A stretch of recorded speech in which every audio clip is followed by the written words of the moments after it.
मैया ने लाल जी को उठाया, भीतर ले जा करके आंगन में छोड़ दिया।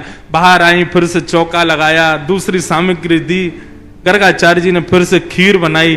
ठाकुर जी से क्षमा मांगने लगे, बोले वो छोटा बालक है, नाथ क्षमा कर देना, आप भोग लगाओ। जैसी माला जपन लगे, ठाकुर जी फिर रुक गए भीतर। ताऊ दादा बोले, लाला अब के कहा गए हो? बोले भगत है तो बढ़िया, खीर भी बढ़िया बनावे, लेकिन मैया तो शिकायत कर दे हमारी। अच्छा लाला कोई बात ना, अब की बार और बढ़िया खीर बनाई है, तू जाके चख के आ। ठाकुर जी फिर से गए, गुडमुन गुडमुन गुडमुन चल करके गए, उठाई खीर का पात, तो फिर से खाने लगे। गर्गाचार्य जी की जैसे ही माला पूरी हुई, देखा अब तो खड़े ही हो गए, नहीं रहना हमें यहां यशोदा, देखते रहो लाला फिर से हमारा भोग झूठो कर दिए सबरो। यशोदा मैया बोली, क्षमा कर दो, मैं अपने बालक को किसी कमरा में बंद कर दूंगी, लेकिन आप नाराज मत हो। ठाकुर जी को ले जाके एक कमरे में छोड़ दिया और मैया ने फिर से सब सामग्री दी। ठाकुर जी ने खोली खिड़की और खिड़की पकड़ करके अब 1 वर्ष के ठाकुर जी और गुस्सा में देख रहे हैं गर्गाचार्य जी को। गर्गाचार्य जी भी देख रहे हैं, शैतान बालक।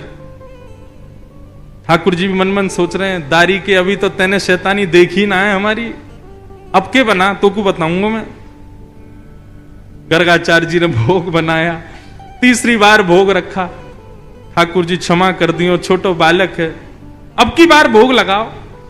और जैसे ही त्वदीयम वस्तु गोविंद नाम जप करने लगे, ठाकुर जी उतरे और धीरे से खिड़की खोली, दरवाजा खोला, गुटमुन गुटमुन गुटमुन चल करके बाहर आए और उठाया खीर का पात्र।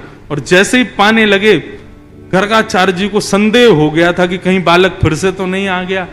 जैसे ही नेत्र खोल करके देखा तो नन्हे से गोपाल जी के ही 4 भुजा प्रकट हो गई। शंख चक्र गदा पद्म ठाकुर जी ने अपने भुजाओं में धारण कर लिया। चतुर्भुज नारायण के रूप में, नन्हे से बालक के रूप में ही प्रकट हो गए। और एक भुजा से तो स्वयं खीर खा रहे हैं और अपनी झूठे हाथ से ही गर्गाचार्य जी को खिला रहे हैं। गर्गाचार्य जी नतमस्तक हो गए, बोले नाथ क्षमा करना, मैं आपके रूप को पहचान नहीं पाया। ठाकुर जी बोले, हमने ये रूप आपको इसलिए दिखाया है कि कल जब आप हमको हमारा नामकरण करोगे तो हमारे ग्रह नक्षत्र देख करके आपको सब पता चल जाएगा कि मैं कौन हूं। लेकिन ये सच्चाई हमारी मैया को मत बताना कि मैं कौन हूं।